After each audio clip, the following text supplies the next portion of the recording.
दैनिक जागरण संपादकीय डिक्टेशन में आपका स्वागत है। डिक्टेशन 10 सेकेंड के बाद स्टार्ट होगा।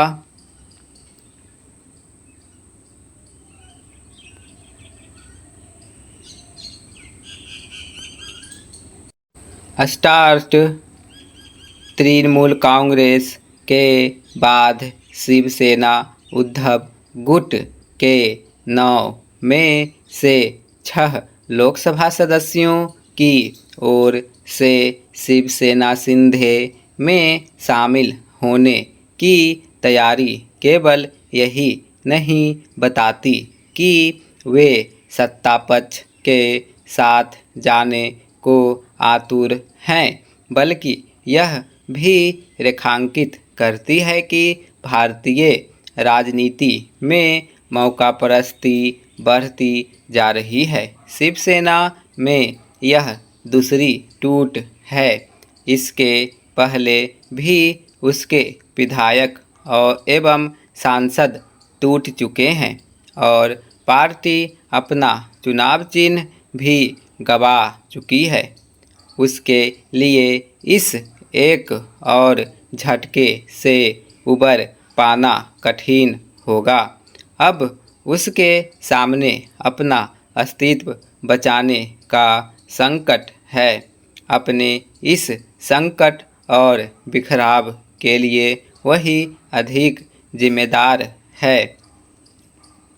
यदि उद्धव ठाकरे मुख्यमंत्री बनने के लालच में धुर विरोधी कांग्रेस और राष्ट्रवादी कांग्रेस पार्टी से हाथ नहीं मिलाते तो शायद आज उनके दल की स्थिति कुछ और होती। उद्धव ठाकरे ने सत्ता के लिए अपनी पुरानी साझीदार और वैचारिक रूप से करीबी भाजपा से केवल नाता ही नहीं तोड़ा, बल्कि इसी के साथ अपनी विचारधारा को भी ताक पर रख दिया। शिवसेना उन कुछ क्षेत्रीय दलों में से थी जिनकी अपनी एक विचारधारा थी।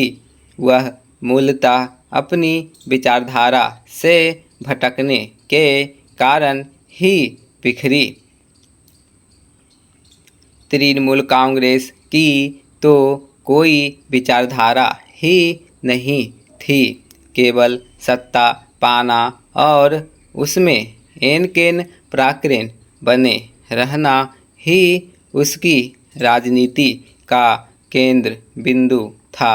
यह केंद्र बिंदु हटते यानी सत्ता जाते ही वह बिखर गई। क्षेत्रीय दलों की समस्या केवल यही नहीं कि उनमें से कुछ की ही विचारधारा है। एक समस्या यह भी है कि वे अलोकतांत्रिक तरीके और किसी निजी कंपनी की तहत चलते हैं। ऐसे दलों में पार्टी प्रमुख या परिवार विशेष ही सब कुछ होता है। उसके आगे किसी की नहीं चलती। लोकतंत्र में अधिनायकवादी तरीके से चलने वाले दलों के लिए कोई स्थान नहीं होना चाहिए। लेकिन अपने देश की राजनीति का दुर्भाग्य यह है कि अनेक दल इसी तरह चलते हैं। प्रायः यही उनके बिखराव का कारण बनता है। क्षेत्रीय दलों में बिखराव का संकट इसलिए और बढ़ गया है क्योंकि उनके जनप्रतिनिधियों के लिए राजनीति का मतलब असरबाद हो गया है। वे कभी भी दल बदल लेते हैं, ज़्यादातर मौक़ों पर पद या पैसे के लालच अथवा अन्य किसी राजनीतिक लाभ के लिए दल बदल किया जाता है।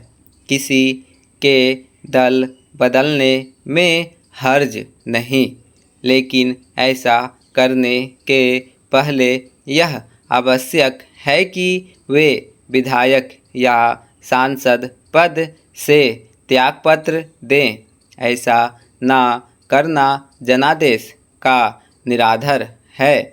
लगभग सभी राजनीतिक दल समय समय पर दल बदल को बढ़ावा देते रहे हैं।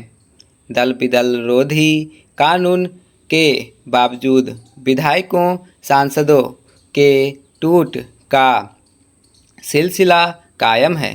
हालांकि इस कानून को कठोर बनाया जा चुका है, लेकिन वह भी प्रभावी सिद्ध नहीं हो रहा है, क्योंकि अब दल बदल को हेय दृष्टि से नहीं देखा जाता।